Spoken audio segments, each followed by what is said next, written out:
Hi అండి, welcome to my channel.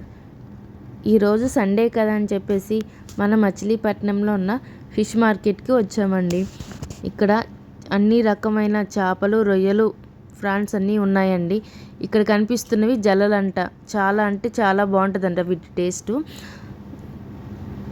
నా video మీకు నచ్చినట్లయితే లైక్ చేయండి, షేర్ చేయండి, కామెంట్ చేయండి, నా ఛానల్ని ఫాలో అవ్వండి. నేనైతే ఈ మార్కెట్లో ఫ్రాన్స్ తీసుకున్నానండి. నాకు ఫ్రాన్స్ అంటే చాలా ఇష్టం అని ఫ్రాన్స్ తీసుకున్నాను. ముందుగా ఈ ఫ్రాన్స్ని నీట్గా కడుక్కోవాలండి. 3-4 టైమ్స్ బాగా క్లీన్ చేసుకొని పెట్టుకోవాలి. ఎందుకంటే రొయ్యలు బాగా స్మెల్ వస్తాయి కాబట్టి. క్లీన్ చేసి పెట్టుకున్నాక స్టవ్ ఆన్ చేసి ఒక గిన్నెలోకి ఫ్రాన్స్ తీసుకోవాలి. అందులోకి కొంచెం ఉప్పు, పసుపు వేసి బాగా వేయించుకోవాలి. వాటర్ యాడ్ చేయకూడదు, ఎందుకంటే ఈ రొయ్యల్లో నీరు ఊరుతుంది కాబట్టి. చూసారా ఎలా ఉడికిపోయాయో. తర్వాత ఒక గిన్నెలోకి ఆయిల్ తీసుకొని ఆయిల్ హీట్ ఎక్కాక ఉల్లిపాయలు, పచ్చిమిర్చి, అల్లం వెల్లుల్లి పేస్ట్ వేసుకొని బాగా వేయించుకోవాలి. తర్వాత ముందుగా కట్ చేసి పెట్టుకున్న టమాటా ముక్కలు వేసుకోవాలి. ఈ టమాటా ముక్కలు అనేది బాగా ఉడికిపోవాలి.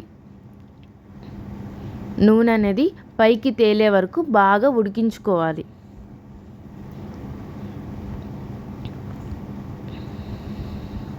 తర్వాత కొంచెం 1 టేబుల్ స్పూన్ సాల్ట్ వేసుకొని బాగా కలుపుకోవాలి.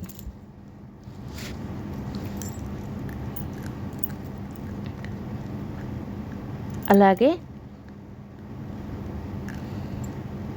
1 టేబుల్ స్పూన్ పసుపు కూడా వేసుకొని బాగా వేయించుకోవాలి.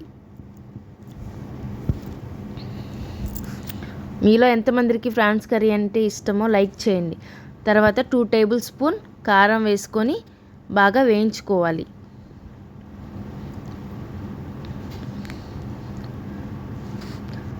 తర్వాత 2 టేబుల్ స్పూన్ గరం మసాలా వేసుకొని బాగా వేయించుకోవాలి. పచ్చివాసన పోయే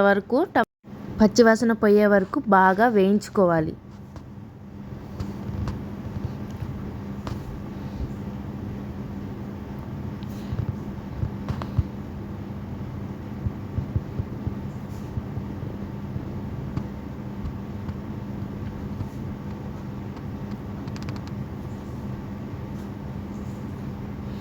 మనం ముందుగా ఉడకబెట్టుకున్న ఫ్రాన్స్ని తీసుకొని ఈ కర్రీలో వేసుకొని బాగా వేయించుకోవాలి. ముక్క ఫ్రై అయ్యే వరకు బాగా వేయించుకోవాలి.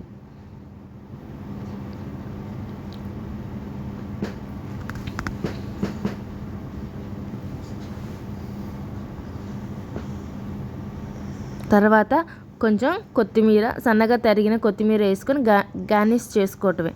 ఇంతేనండి, ఈ రొయ్యల కూర చేసుకోవటం ఎంతో ఈజీగా, సింపుల్గా మన ఇంట్లోనే తయారు చేసుకోవచ్చు. నా వీడియో నచ్చినట్లయితే లైక్ చేయండి, నా ఛానల్ని ఫాలో అవ్వండి.